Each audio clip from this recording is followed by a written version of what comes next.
finding ways to introduce things to our students that really will be driven by their curiosity to know more and look for new problems and design different solutions. And so for me, that's really the heart of what STEM is about. Hello there. My name is Monica Burns, and welcome to today's episode of the Easy EdTech podcast. It is 2024, and whether you're joining for the first time, 100th time, or for the 200th time, I am so glad you're here. I have lots of exciting things in store for you this year. Each episode of the Easy EdTech podcast is designed to give you ideas you can try yourself, share with a colleague, or bookmark for later in the school year. Get ready for stories from my time in the classroom, the work I do now with schools and districts, and my travels to different EdTech events, as well as practical ideas and inspiring stories from new guests each month. If we mention something you'd like to check out, you'll find the link to it in the show notes. So don't forget to head to my website, classtechtips.com/podcast, for all of the show notes and resources from today's episode. This episode is sponsored by my new free ebook, 10 Ways School Leaders Can Use AI Tomorrow. It's completely free, and you can find it by going to classtechtips.com/AI leader. Looking to bring a touch of AI magic into your school? This free ebook unpacks 10 ideas you can start using today, tomorrow, or at any point this school year. It includes quick ways to integrate AI into your daily routines, offering a handful of my favorite tips and tricks. You can try them out yourself, then pass along the ones you like the most to your teachers and colleagues. They'll certainly thank you for it. So head to classtechtips.com/AI leader. That's one word, no spaces. My website is classtechtips.com, then /AI leader. This week's episode is titled Unexpected Ways to Connect Literacy and STEM with Dr. Jacie Maslyk. Jacie is an educational consultant and instructional coach, and we ran into each other briefly at the FETC conference in January, and I just had more questions about all the things she was working on this year, so she was kind enough to carve out time to chat with me today, and I can't wait for you to hear a bit about some unexpected ways to connect literacy and STEM. Jacie shares so many gems. I know you're going to love this conversation. Welcome to the podcast. I'm very excited to chat about unexpected ways to connect literacy and STEM. But before we jump into all of that, can you share a bit about your role in education? What does your day-to-day look like? Well, first of all, let me just say thank you for having me. I'm Jacie Maslyk, and my role day to day is kind of different. So my primary role right now is that I'm an educational consultant. I do some instructional coaching and speaking. And so, for example, today is a home day. So I get to do all of the things that, need to be done around the house with my family and my kids. But most of the time I'm on the road traveling, and I support schools all over the country in lots of different subjects, including STEM and literacy. And so it's been really fun for the last several years to just be able to get into different schools and work with great teachers and leaders and alongside really creative students around things like STEM and the connections that we can make to literacy. Well, today we're talking about those unexpected ways to connect literacy and STEM. And so all of your work, your observations, all the different stakeholders that you talk to, like the ones you just mentioned, right? I'm sure inform the way that you might describe STEM skills. So how would you describe STEM skills to a listener? Right. I mean, we think about STEM. Well, maybe we should say some people believe that it's not just STEM, beyond the science, technology, engineering, and math. Some people add the A for arts, and others are even adding other letters. I've seen a lot of R's added for reading and robotics, and in some parochial schools, R is for religion. So lots of different integrations. And I think at the bottom of all of that for me is just the appreciation for connecting subjects in meaningful ways. And so whatever that looks like or whatever letters you want to add, it's moving away from that siloed way of thinking where I only learn science and I only learn math and math, and finding ways to introduce things to our students that really will be driven by their curiosity to know more and look for new problems and design different solutions. And so for me, that's really the heart of what STEM is about. And I love that anchoring and curiosity and problem solving and these things that happen not only in our everyday lives, right, outside of classroom settings, but throughout different parts of a school day that might feel siloed just because it's period 4 or because it's 2 p.m. in the afternoon or whatever, distinguishing factor makes it feel like there's one thing that we're doing. There's so many ways that all of this comes together. And, often literacy and STEM can seem very separate. Can you share an example of a lesson or an activity that surprised you or maybe surprised even some of the educators you work with by how seamlessly it merged those two areas of literacy and STEM? Sure. I mean, I certainly have a couple examples, but the one that I think is really clear in my mind actually was the work of a collaboration between an English teacher and a librarian. And the English teacher was really trying to drive home the point of perspective with her students and getting them to understand that within stories, one character's perspective may be very different about a situation than another character. And so the librarian brought to her this book called Emma's Poem. It's a picture book, and it is the voice of the Statue of Liberty.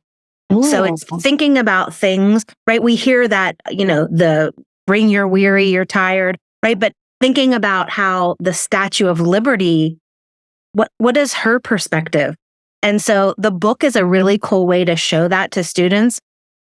And then what happened that I think was just like the spark of wonderfulness was that kids then created structures of historical landmarks, right? Like whether it was the White House, somebody made Big Ben, the Eiffel Tower. So all of these different landmarks around the globe, they constructed them out of whatever kind of materials they had in there. Well, we had a fabulous English teacher who had some of these materials in her space. She had a maker corner, but we also had a maker space where kids could get the materials that they needed to design and build these structures. And then they wrote from the perspective of that historical landmark that they created. And I thought, wow, I mean, the way that they pulled in both the historical context through social studies, geography, like where are these things located in the world, but then also that design element that we often see in STEM where they were constructing things and using their mathematical thinking to figure out, what material is going to work best or how do I put together something that looks like the Eiffel Tower? And so that was just one example. And that was a middle level librarian and classroom teacher. I think another great example is there's a cute little picture book. It's called Save the Bees. And I had a classroom teacher who was doing it as a part of just her read aloud. And the kids said to her, so the story goes, there are these two kids who interact with the bee and the bee's talking to them and telling them how important her role is in the environment. And the kids in the story are like, oh, well, we should do some things to help you, little bee. And then the kids in the classroom were saying, well, those are simple things that we can do too. And so they're thinking about things like planting certain things around the school grounds that can support the ecosystem that support, bees. There are things that you can build using recyclable materials that are called bee hotels. And so the kids built those and they painted them to make them look fancy and hung them up outside in the school grounds. And so I love that example because it also tied in social action. So kids were just thinking not about, well, I'm going to build this tower because that's my assignment and I'm going to work with my team and right. And there's value in all of that. But I think it's even more powerful when kids think about, oh, I can build something that's beyond me, that's helping my school community, my town, someone across the country, right? So I think some good examples there for that idea of a call to action or doing some social goal beyond yourself. And those were elementary kids. So I think that just goes to say, I mean, whether you're in kindergarten or 12th grade, there are opportunities that we can take our STEM skills and really leverage them to do good outside of the school walls. I appreciate both of those examples. One, because I'm always on the hunt for good picture books. And I think that it is important to to see, or to talk about the way that you could infuse that into a middle school classroom, right? Or into a high school classroom. And I live in New Jersey. And so every time I fly home like into Newark Airport, and I like wave to the Statue of Liberty on my little ride home. We can see it not far from where we live. We always joke like, there she is, like if we're in a part, walking around where you can kind of see her. So that is going into my Amazon cart later for sure. But no, that's such a great point that you made too about just the authentic product, the communication skills, of course, the engineering skills that go with building something based on what you've read. So, what do you think is the most underestimated literacy skill that actually unlocks success in STEM subjects? I think that's a really good question. It's a hard one, but for me, it's hard to pick. For me, it's communication. And so when I talk about literacy, when I'm going into schools and I'm coaching teams on literacy, they think I'm coming in to just talk about reading, which I get it. We have kids who have deficits in reading, and we need to boost those skills. All the research says as much as we can before third grade, and I'm all on board with that. But I think we neglect the speaking and listening part, and we think that because we're talking to kids throughout the day, or because we have a quick turn and talk in our classrooms, that we've developed those skills. Oh yeah, we're doing speaking and listening. But I think if we don't focus on that with real intention, right, we need those skills as adults, no matter what job we have in the future. And I think we forget about infusing those. That really impacts a student's ability to function in a team, whether they can be a good listener or if they are taking a speaking role, perhaps as a leader in that work. It allows them to do things like politely disagree with their team in a way that allows them to navigate that collaborative piece. I don't want to say with ease, because it's never easy to disagree with someone, but it gives kids the skills to be able to do that, right? They have to take a stance on, well, I believe that the project should go in this direction, or I believe that we need to use this material because it's flexible, or, being able to give your opinion with a rationale, or things that we can develop in language arts that very much support the work that we do in STEM and STEAM classrooms.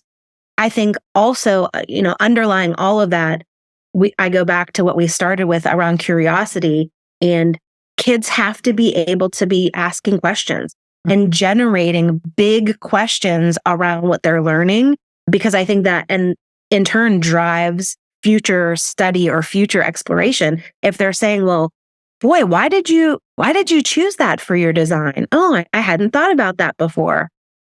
And so when we get kids communicating in lots of different ways, both in language arts, math, science, and all of the subject areas, I think it really shows how each one of those, it kind of like cross-pollinates all subject areas. Yeah, I love just that emphasis on the written and the oral communication, because you're absolutely right. It's a part of all the things, right, that a student is asked to do. It seems like it's part of our everyday, but is it really an intentional, right, decision? Or is it intentional coaching? Or, right, what kind of modeling are we doing really thoughtfully around that? So, I love that as an area of emphasis, for a teacher who might be reflective of their own practice or looking for that type of integration. So, there are a lot of times when we think about literacy as the reading component, like you mentioned, right, in addition to the speaking and listening skills. And science fiction and fantasy, it's funny because I often say, oh, I don't like that kind of movie, or that's not my kind of TV show. And then I'm like, but I watch all these science fiction and fantasy TV shows, whether I name it or not, right? But they're two genres that often deal with the futuristic technology. So it might feel like, they have that STEM connection organically, but how can these genres fuel a student's imagination, curiosity, and be a springboard into real world engineering questions that they might have? It's funny, I was going to use the word springboard. I think when we get kids to think about those futuristic pieces, it's an opportunity for design thinking and prototyping. And so for me, when we're getting into design thinking, it's putting out every idea you can to meet the criteria or to solve the problem. So it's that iterative thinking of what are all of the ways that we might communicate in the future, or that we might transportation might look very different. What are all of the ideas that you have around that? And getting kids to cycle through that, I think, is really helpful. And then taking it to a prototype where they're actually creating a model of whatever their idea was. Because I think there's so much value in the idea of quick prototyping where you're failing and failing and failing until you find the thing that works. Because there are so many kids who still, I have 2 sons and they are 9 and 11. And I think there are times that they still get stuck in like, well, my first idea was my best idea, so it better work. Right. And we have to break them out of that thinking and realize that the more things that you try or the more times you fail at figuring out what doesn't work, it just means you're getting closer to what will work. And I think that's a hard lesson, especially for kids that are that age. Again, upper elementary, middle level, at least in my own personal experience. I think this also, though, creates a real opportunity to explore things around AI. Yeah. Right. And incorporate that into the classroom. And I know that there are lots of teachers out there who are doing that skillfully and finding really creative ways. But I think for other teachers, that's a scary topic or one that they're maybe a little bit hesitant to enter into. And so even if we just introduce some tools around AI that are connected to great books, I think that opens some opportunities for our kids that they hadn't had in the past. And I think just that connection to what kids are hearing about, like the AI of it all, what they might need to read in order to wrap their head around like the future, even if it does feel here in so many ways, like a science fiction or fantasy book, is just such a great way to make a connection to experiences they might have during one part of their day, but just that now you can make something based on this inspiration, right? We are prototyping, we're holding something in our hands, right? Based on this level of questioning and this curiosity that we have. So I think that's just such a wonderful example of what's possible there. So this has just been full of resources and ideas for listeners, things that they can take back to conversations with their colleagues as they're planning and collaborating, for the rest of this school year, the summer, the upcoming school year. But I want to make sure people know how to stay connected with you because you are just such a wealth of information and have really great resources for listeners who might want to dive in a little bit deeper. So where can people connect with you? Where can they learn more about your work? Well, I would say definitely check out my website. It is steam-makers.com. So I have a couple books out there. My very first book that I wrote is called Steam Makers, thus the website. And the books that I've written after that are kind of connected to what we've talked about today in that I had a speaking engagement where some teachers came up to me afterwards and they said, "Oh, well, that's great. Like you're talking about STEM, but we teach reading." Mm-hmm.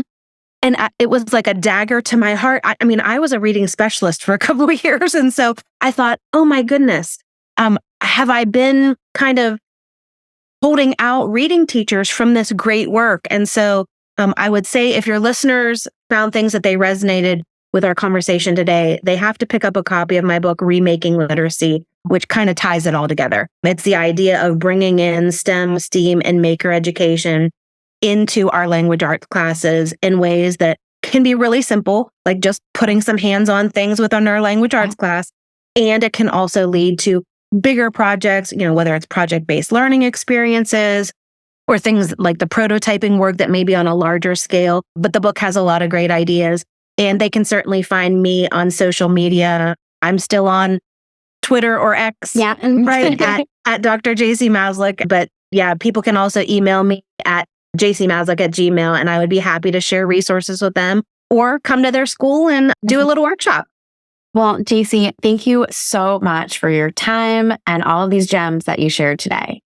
Thank you. I appreciate the opportunity to connect with you again.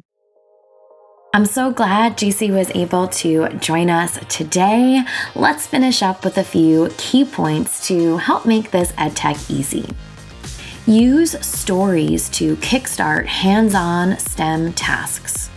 Combine speaking and writing with STEM for teamwork and critical thinking. Dive into sci-fi for imaginative prompts to spark real-world problem solving. Integrate STEM with other subjects to explore further. Remember, you can find the show notes and the full list of resources from today's episode, including all of the ways to connect with Dr. Jacie Maslyk by going to classtechtips.com/podcast and finding today's episode number 264.